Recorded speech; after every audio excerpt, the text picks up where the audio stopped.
Alright guys, welcome back to another Hogwarts Legacy video.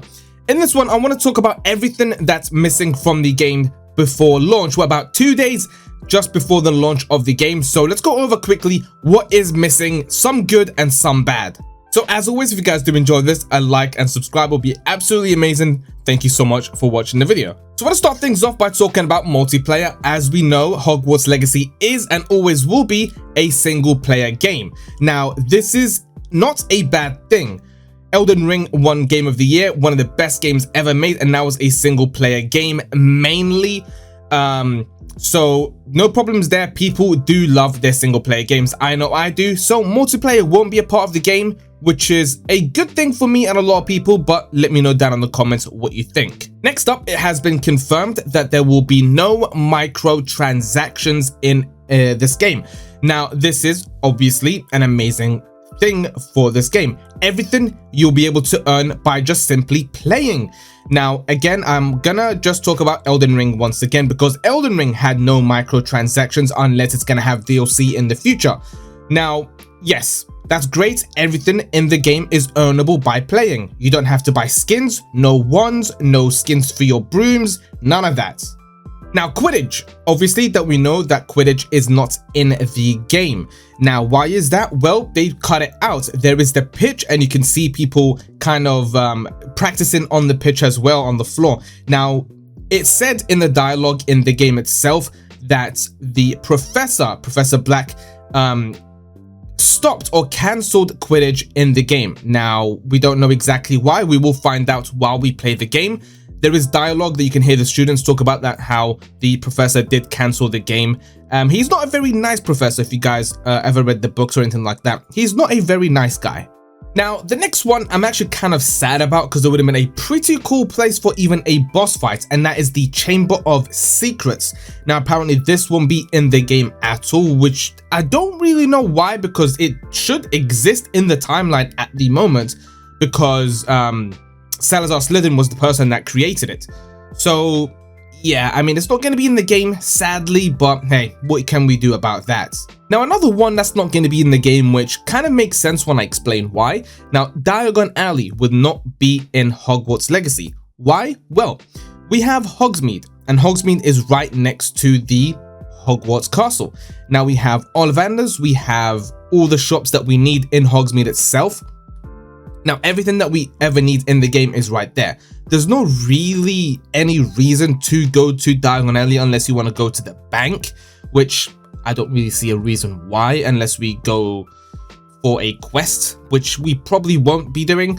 Yeah, I don't really see a reason to go to Diagon Alley, which would have been amazing to go there to get our stuff because it's such a main part of the game. There's so much in Diagon Alley. There's like weird places and very weird shops there too. And yeah, I mean, we have Hogsmeade and that's all we ever need to buy stuff for our character. Now, the next ones I want to talk about are not going to be in the game due to just timeline reasons. These things either did not exist at the time of this game setting. And yeah, so first off is the Whomping Willow and the Shrieking Shack. Now, the Shrieking Shack was a house below the Whomping Willow that were both created for Remus. Now, Remus is a werewolf. Now, at the time he attended Hogwarts, those two were built for him, so he is safe and cannot hurt anyone when he does transform into his werewolf form. Now, those two just won't simply be in the game because Remus wasn't even born yet. Those two actually would have been pretty damn cool for them to be in the game, but maybe later down the line we get another Harry Potter game that is set in the modern era. Next up is Aragog. Now, this is the giant spider that Hagrid took care of and then let go after Voldemort, well, when he wasn't Voldemort, when he was Tom Riddle, kind of blamed Aragog for killing students, but in reality was actually the basilisk. Anyway, he won't be in the game because he just doesn't exist. Moaning Myrtle. Now, she died in 1943. This game was based in the 1800s, I believe. So again, she won't be in the game because she isn't born, let alone dead. Albus Dumbledore. Now, Albus Dumbledore is actually alive at the time of this setting, but he is 10 years old.